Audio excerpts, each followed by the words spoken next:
Good morning, Quadcopter 101, and before you get started, let's get the shout-outs out of the way. Today's shout-out goes to Itamar the King. He was the first to say first in one of my recent videos, and thus wins this shout-out, so congratulations to Itamar the King. Okay, what do I got for you today? This is the new Helifar Mini Fuuton.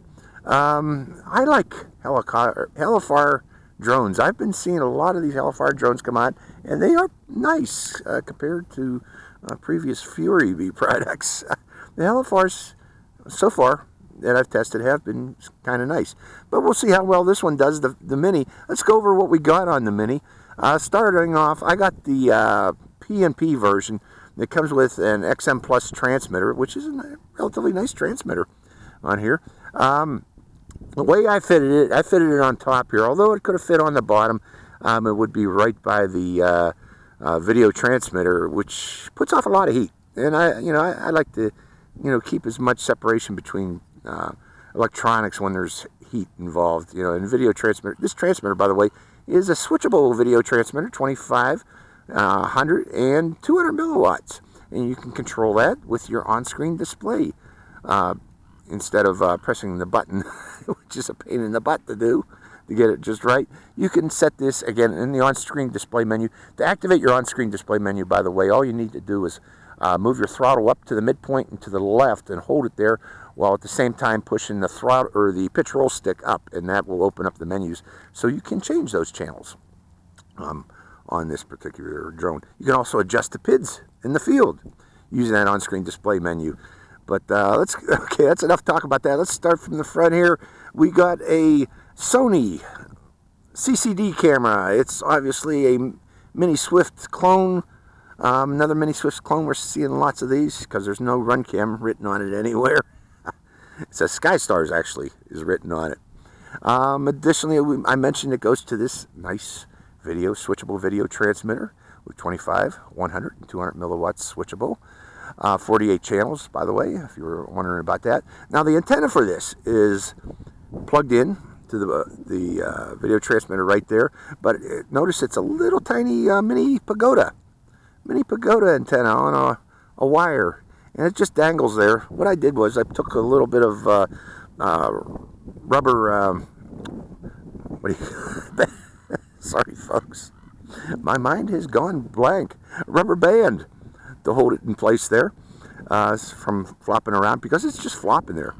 And let's see, what else do we got here? We got an Omnibus F4 flight control board loaded up with Betaflight 3.2.4.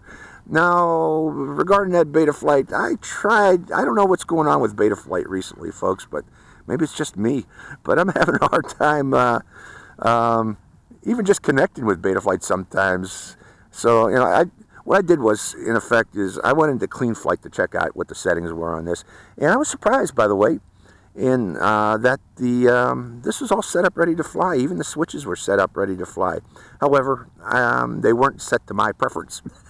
So I did reset the switches. But you can, the switches are set for ARM, for, was it Horizon mode? I can't remember. But it had some of the switches set up in effect. So, but I recommend always checking in Betaflight or Clean Flight or whatever you use to verify what you got, what the settings are, and modify it to your liking. Additionally, below that, we got this 4-in-1 ESC BL Heli 32 ESC with 25 amps steady and 30 max amps. All in all, this can handle 2 to 4S batteries because of that. Okay, I got a little 4S on here. I think it's a 500 milliampere hour 4S. I like to fly 4S if you can, folks. So we got a 4S battery on here. Okay, attached to that 4-in-1 ESC, we have these SkyStars motors. They are GT 1306 kV 3100 motors. Not the most powerful in the world, but should give us some punch here, because we got these nice tri-blades here. What the heck? I can't remember the name of these. Okay, Cyclone T3056C. High-pitch propellers. They don't have a lot of diameter, but they got a lot of pitch, so we'll see how well they actually give this drone any oomph. So, I think I've gone over the main features of the Helifar Mini, but what you folks want to see is see it flying. So let's go for a flight of this thing and see how it performs. So hope you enjoy this flight. Okay, I'm recording with my goggles, and we are going to select, yeah, okay, beeper's working, so we're going to arm, and we are in angle mode. Let's try it out in angle mode and see how it performs. So hope you enjoy this flight. See what we got here. Bringing it up close, bringing it around, trying it again, bringing it up close. It has a little bit of oomph. Not a ton of oomph though, like others, especially with the 4S here, but, well, not a ton of oomph. So this is more of an intermediate flyer. I guess that's the idea of the Helifar Mini. For intermediates, probably a good learn to fly FPV. I mean, intermediate learn to fly FPV. But let's bring it in, okay. I'm going to land it, and then we're going to go into acro. So hold on, folks. Putting it on the pad and putting the hat on my wife's head. Okay, putting the goggles on, centering up the goggles. And we are still recording, so selecting arm and selecting acro. And away we go. Whoa. Oh, these PIDs are a little bit funky on this thing.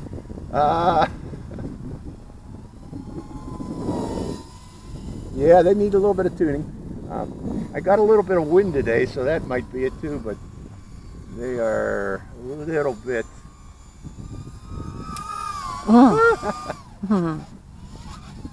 Oops. Oops, I hit the ground there, didn't I? Yeah, the PIDs are not the best, so I'm going to be careful here. But let's go down around the poles here.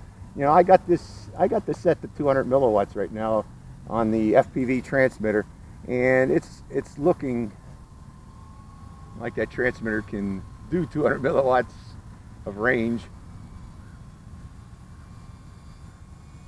But again, the PIDs are kind of wonky. Wonky is the word I'm looking for here. I'm gonna have to go up real high.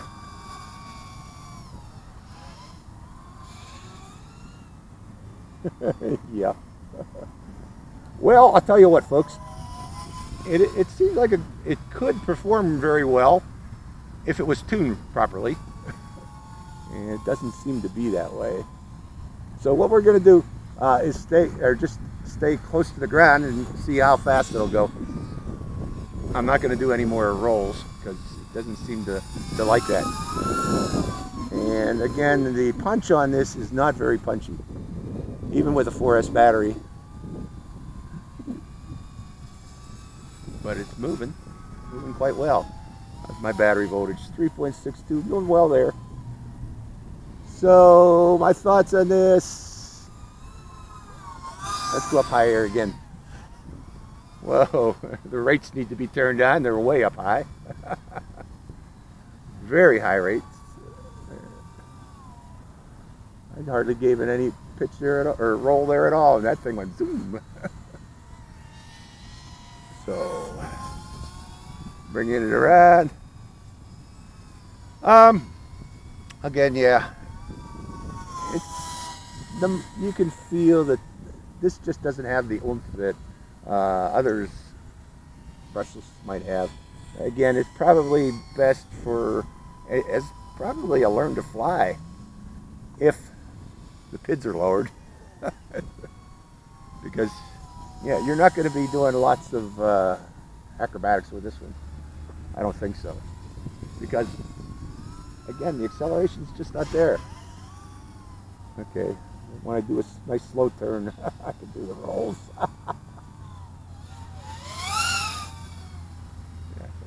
That came by close, didn't it? Okay, let's stay down. Let's go down low and fast. Where's my dog? I don't want to hit her. She's out here somewhere. Oh, there she is. We'll do it this way. Low and fast. Faster, faster, faster. Got a lot of flight time on this thing though, because you know it's not. They're sacrificing the oomph for efficiency. I can see that now. This, you know, it's a lot more efficient, these motors. So it's not really sucking the juice too much. A lot of flight time on this. That's kind of the sacrifice you make when you get a punchy bird. You're giving up a lot of flight time because that punch is sucking the battery. This one's not too punchy, so it's not really sucking the battery hard. Look at that, it's got 3.52 volts on this thing. And over 5 minutes of flight time.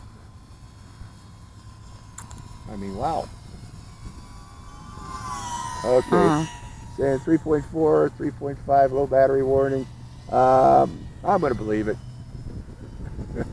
Although we could probably go a little bit longer. Which way's the wind coming from? It's coming from my left, so I'm going to land this way.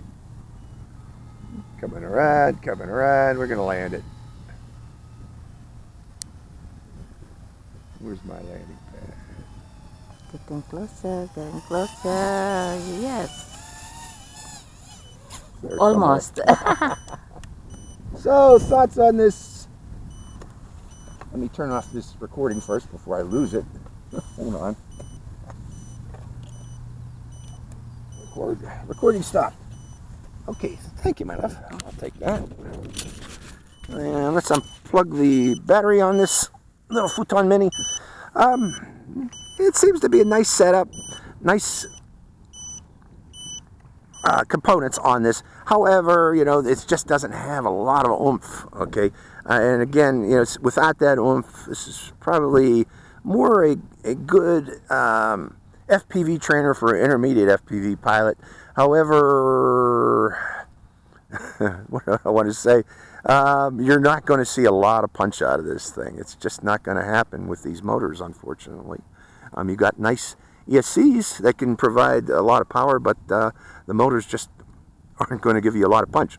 So, you know, this is more of a cruiser, low speed or high speed racer. It was moving pretty good on the ground there, but when I wanted to get it up high and fast, it just didn't want to do it. So, so that's it. So that's the Helifar Mini Fuuton.